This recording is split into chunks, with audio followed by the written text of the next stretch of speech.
نحمده ونصلي على رسوله الكريم اما بعد. نن موږ تاسو ته د اختر د مانځه طریقه، د اختر د مانځه نیت او د اختر مانځه کې چې کوم زواید تکبیرات دي د هغې تفصیل موږ تاسو ته بیانوم.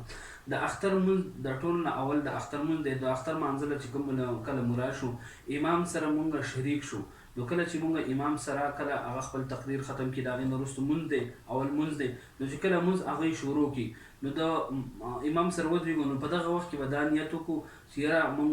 په زړه کې سره بس نیت هم د زړه قصد ته ویلی شي، په هغې کې دغه نیت وکړو چې یاره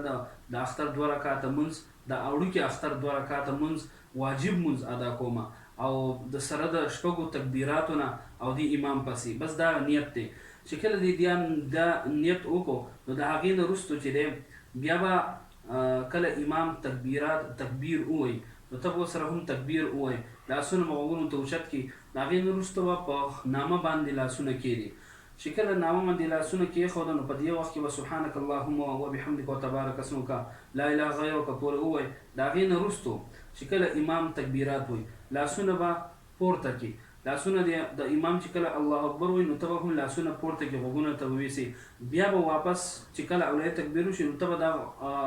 لاسونه چې دی واپس به ویسي. دغه شانې په دویم تکبیر کې به هم امام بیا وایي الله اکبر، نو ته به لاسونه بیا ویسي، نو واپس به بیا پرېږدي، یعنې دا به بیا تړي نه بلکې به لاسونه پرېښودل لازم دي. دغه شانې په دریم تکبیر چې کله هم وکړي نو هغې کې هم لاسونه بیا چې کله هم دریم تکبیر وکړي نو ته به دغه لاسونه بیا په نامه باندې په دې دریم تکبیر سره کښېږدي. نو اولنی تکبیر تحریمه دی، د هغې نه وروسته سبحانک اللهم دی، بیا د هغې نه وروسته 3 تکبیرات شو، د هغې نه وروسته امام شروع شي هغه الحمد وایي، سورت وایي، کله سورت وشي د هغې نه وروسته اولنی رکعت هم لاړ شي، نو په اولنی رکعت ستا پوره شو، د هغې نه وروسته چې دویم رکعت شروع شو نو په دویم رکعت کې به امام اول قرات وکړي، الحمد وایي، بیا به سورت ورسره میلاو کړي، د سورت نه پس چې دی د هغې نه پس به بیا تکبیرات کوي، نو اولنی تکبیر وکړي بیا دغه شانې او 3 تکبیرات به اولنی تکبیر وکړو نو بیا به لاسونه کته کړي. په دې تکبیرانو په منځ کې څه ویل هغه نشتی، لاسونه به کته ځوړند پرېږدي، بیا به دویم تکبیر سره هم لاسونه ځوړند پرېږدي، په دریم سره به هم تکبیر دپاره لاسونه چې تا اوچت کړي نو هغه به هم ځوړند پرېږدي، په څلورم تکبیر ورته بیا ډایرکټ رکوع ته لاړ شي. دغه د مانځه طریقه ده. نور خو د مانځه نه کله چې فارغ شي سلام وګرځي نو د هغې نه وروستو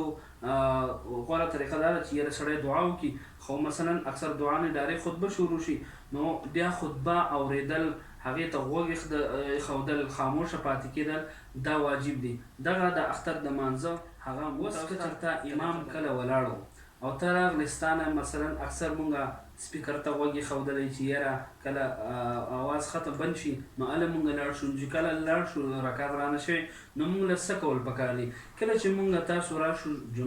مسجد ته راشو نو په اولنی تکبیر چې کله امام تکبیرات کړي او ستانه مثلا امام تا اوموندو په رکوع کې تا اوموندو، یعنی رکوع کې تا اوموندو، نو په رکوع کې ته چې کله الله اکبر ووایي نو کته رکوع ته چې لاړ شي نو په رکوع کې به سبحان ربي العظیم نه وایي بلکې دغه 3 تکبیرات به په دې رکوع کې ووایي. دغه اوس که ستانه رکوع وشوه نو ستانه خو رکعت لاړ، نو چې کله ستانه رکعت لاړ نو کله ستانه چې 1 رکعت وشو نو ته چې به امام سره 1 رکعت وکړي نو کله چې دویم رکعت ته راپاسېدي نو چې به دویم رکعت ته کله هم راپاسېدي نو بیا به ته الحمد وایي، دغه شانې صورت به وکړي، د صورت نه پس به بیا 3 تکبیرات هغه زاید وایي او بیا به خپل رکوع وغیره سجده دغه شانې قاعده به وکړي، سلام به وګرځوي، ستا لمونځ وشو، د هغې نه وروستو خطبې ته غوږ کېږدي. اوس که چېرته یا ته راغ شي امام سره شامل شي هغه په دغه وخت کې امام چې دی هغه تکبیرات کړي دي لیکن قرات شروع دی نو په دغه وخت کې به هم ته خپل الله اکبر یو پیره وایي، بیا به د هغې نه بس 3 پیرې تکبیرات وکړي او د هغې نه پس به دغه شانې امام سره هغه شامل شي. نور هم په دې څه مسایل تاسو مونږ ته ویلی شئ.